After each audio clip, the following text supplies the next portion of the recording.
Bonjour à tous et bienvenue sur ce nouvel épisode Cryptomatique. Dans cette nouvelle vidéo, nous allons expliquer ce qu'est le mécanisme de consensus Proof of Concept, comment il fonctionne et quels sont ses avantages. Mais d'abord, j'aimerais vous inviter à vous abonner à la chaîne si vous débutez tout juste dans le monde de la crypto. Nous avons aussi notre chaîne du nom de CryptoRobin.fr pour les plus avancés. Abonnez-vous pour rester à jour. Qu'est-ce que le Proof of Concept ? Le Proof of Concept, ou POC, est une méthode utilisée pour déterminer les applications et les fonctions des projets. Il est utilisé pour déterminer la faisabilité d'un projet et peut être appliqué à différents secteurs tels que la finance, la santé ou l'assurance. Il peut être utilisé par les startups et les entreprises. Fondamentalement, un POC est similaire à un prototype exécuté en interne pour obtenir des informations sur le fonctionnement d'un projet particulier sans avoir à investir du temps ou de l'argent. Dans l'espace de développement de la blockchain, il peut être utilisé comme un tremplin efficace pour entrer sur le marché. Quels sont les avantages du Proof of Concept ? Le Proof of Concept représente la possibilité d'entrer sur le marché de la blockchain pour toute entreprise, se demandant si cela vaut la peine d'adopter une nouvelle technologie. Le Proof of Concept Development permet à une entreprise de mettre à l'essai la solution blockchain avant qu'elle ne soit adoptée par trop de parties pour découvrir quel type de problème le projet pourrait rencontrer à l'avenir, pour aussi éviter de perdre du temps et de l'argent et pour s'assurer que toutes les parties intéressées suivront l'idée de base du projet. Par conséquent, l'utilisation du Proof of Concept est un bon moyen de comprendre si un système peut fonctionner avant de passer à la personnalisation de la blockchain ou au développement à partir de zéro.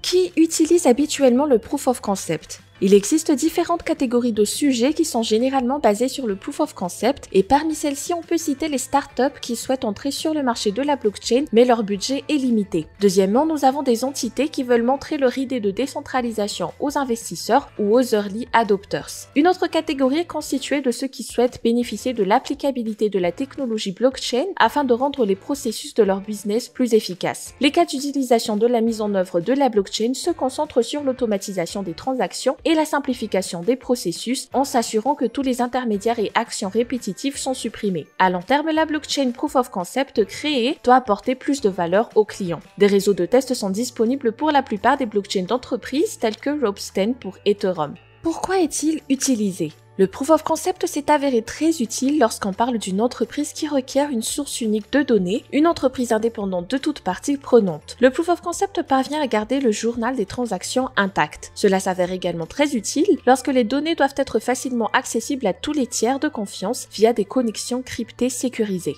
Le Proof of Concept est donc un moyen de savoir si les plans d'une entreprise sont réalisables. Cette méthode n'implique ni perte de temps ni d'argent, elle pourrait donc être idéale pour ceux qui souhaitent utiliser une nouvelle technologie telle que la blockchain mais sans trop risquer. J'espère que vous avez aimé la vidéo d'aujourd'hui et si vous avez d'autres questions sur la notion de Proof of Concept, n'hésitez pas à nous le dire en commentaire. C'est tout pour aujourd'hui, n'oubliez pas de vous abonner à la chaîne Cryptomatique si vous souhaitez rester à jour sur les derniers concepts du secteur de la crypto.